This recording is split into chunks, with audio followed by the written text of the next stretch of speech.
Gus Dur pernah mengatakan, hanya ada 3 polisi yang jujur di negeri ini, yaitu patung polisi, polisi tidur, dan Jenderal Hugeng. Saat kepolisian menjadi sorotan, nama Hugeng Imam Santoso selalu naik ke permukaan.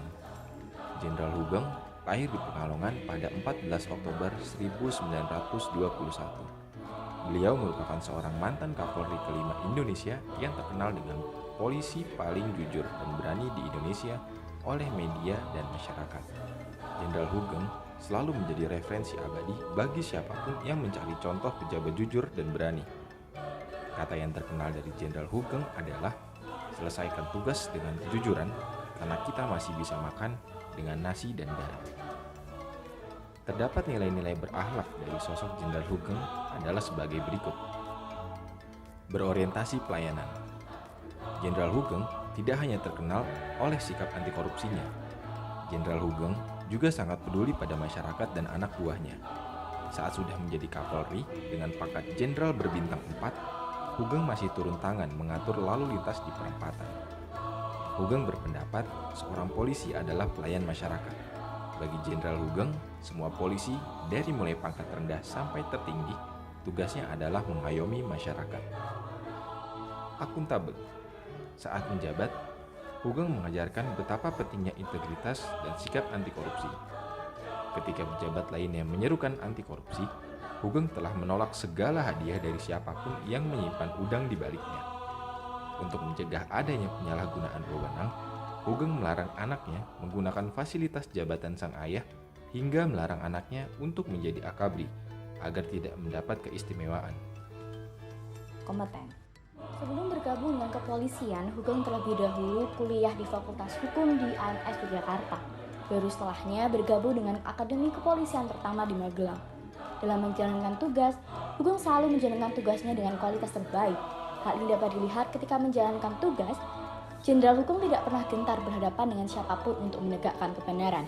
Salah satunya adalah ketika Hugeng berusaha mengungkap kasus pemerkosaan seorang penjual di Jogja yang ternyata seorang anak pejabat dan anak pahlawan revolusi diduga menjadi pelakunya. Dalam mengusut kasus ini, Presiden Soeharto pada saat itu ikut turun tangan dengan memberhentikan Hugeng dalam kasus tersebut. Bahkan akhirnya Hugeng sengaja dipensiunkan sebagai Kapolri pada tanggal 2 Oktober 1971 untuk menutup kasus ini. Harmonis. Nilai harmonis ditunjukkan dengan sikap menghargai orang lain dan suka menolong orang lain.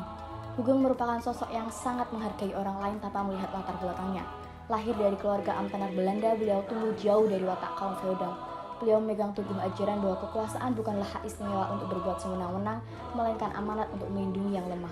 Sampai akhir hayatnya, Hugeng lebih dekat dengan orang biasa ketimbang penguasa. Loyal. Hugeng adalah sosok yang mencerminkan nilai loyal, ditunjukkan dengan sikapnya yang selalu menjaga nama baik. Sikap Hugeng tak pernah berubah selama dia meniti karir. Beliau tidak pernah melupakan pesan ayahnya untuk selalu menjaga nama baik. Ketika beliau telah menyandang pangkat bintang 4, beliau tetap hidup sederhana dan tidak mau menikmati gratifikasi atau fasilitas berlebihan. Ia mengusir pengusaha bermasalah yang datang ke ruang kerjanya dan menjanjikan uang untuknya.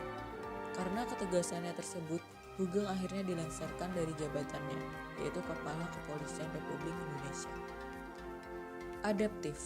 Tingginya angka kecelakaan lalu lintas pernah terjadi saat Hugeng memimpin Polri.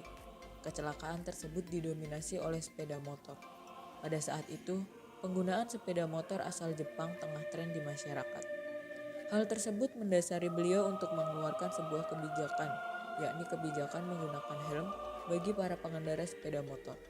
Kebijakan penggunaan helm yang dikeluarkan Hugeng menjadi kebijakan pertama soal prosedur keamanan bagi pengendara sepeda motor di Indonesia. Kolaboratif.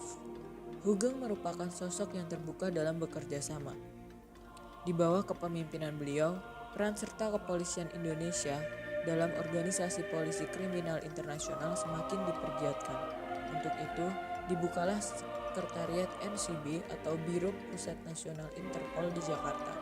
Melalui badan ini, proses penanganan masalah kejahatan internasional dapat dilakukan dengan kerjasama antar negara.